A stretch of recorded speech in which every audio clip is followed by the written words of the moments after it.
Hello, community. Olá, comunidade.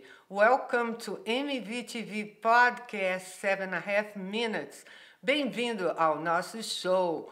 I'm Bella. Eu sou a Bella. Bring to you the latest news about COVID-19 variants and vaccines in an amazing interview. Estou trazendo para vocês as últimas notícias sobre as variantes do Covid-19 e vacinas numa entrevista incrível. It's time to learn more. É hora de aprender mais. Enjoy our show. Hello, everyone. I am Michelle Vivian-Jemison, your host for the Mvtv podcast, 7.5 Minutes, presented in English and Portuguese, bringing to you the latest news about COVID-19 variants and vaccines on the island of Martha's Vineyard. Our MVTV podcast, 7.5 Minutes, will bring to you information which might help all of us understand these uncertain times. I am so excited to be here with Marina Lent, and you guys already know her. She is the Board of Health at Chilmark, and we are just excited to have you here. Thank you so much for joining us. Thank you very much for having me. This is really important to be able to tell people about things. So after a year since March 2020, the deadly virus COVID-19 has been significantly changing our lives and the way we do things as well. I'm sure you all know.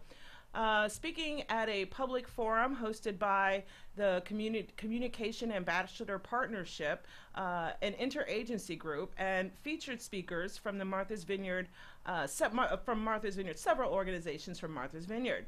Marina Lent also was a panelist there and has been hot on the trail to help us understand what's going on in terms of our accessibility to a vaccine, our exposure, what's going on with the kids. So we really appreciate. Marina, can you tell me what are the coronavirus variants and why are they cause for concern?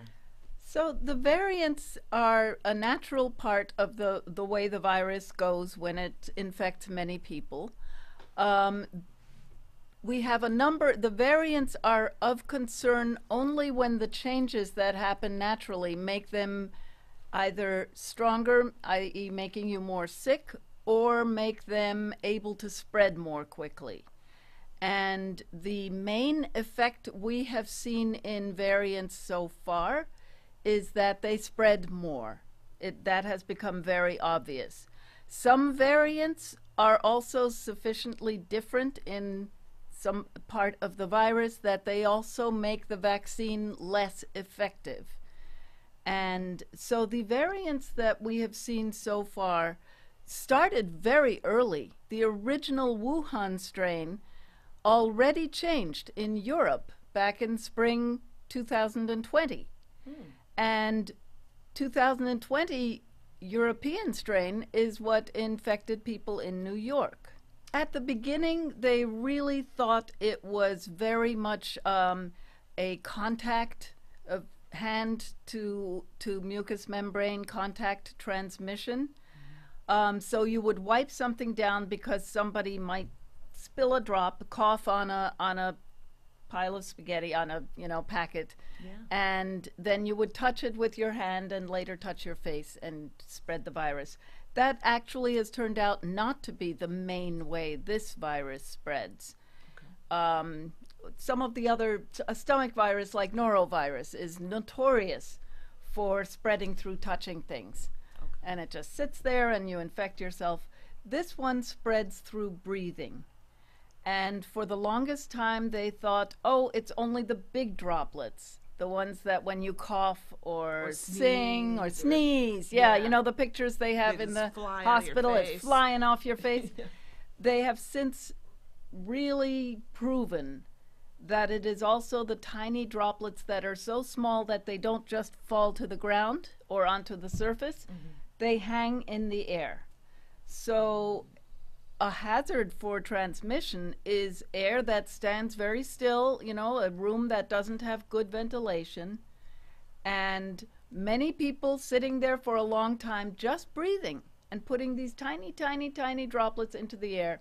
And if there's no good ventilation, it builds up until you have a very concentrated, messy air that will make you sick.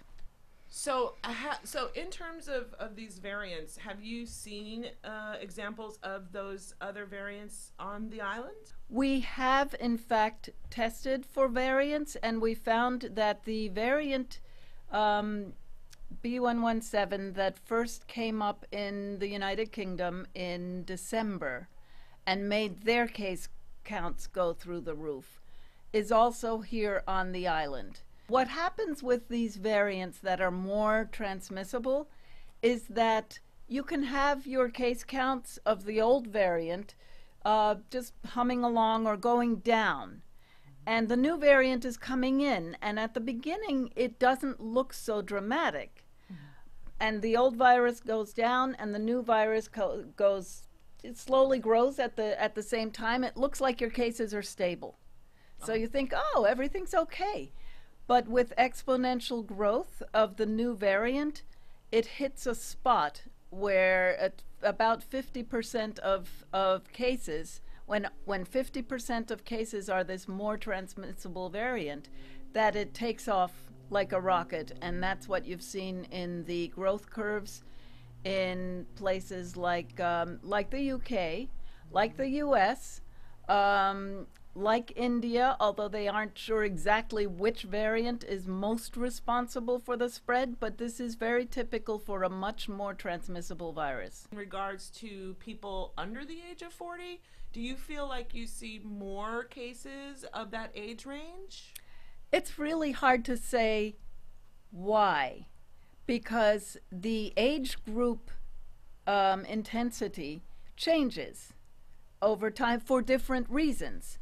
Either for exposure, they're more exposed, or they're more vulnerable. At the beginning of this pandemic, we saw terrible rates in some places, not, thank goodness, on the island, in some places among the much older population who also are much more likely to become very ill. And yes, over time, it has gone into younger age groups. And that's partly because they are more exposed. They are going to work. The working age people have continued to work, and after locking down for a while, you have to go back to work. Yeah. And so we will see changes in the age groups.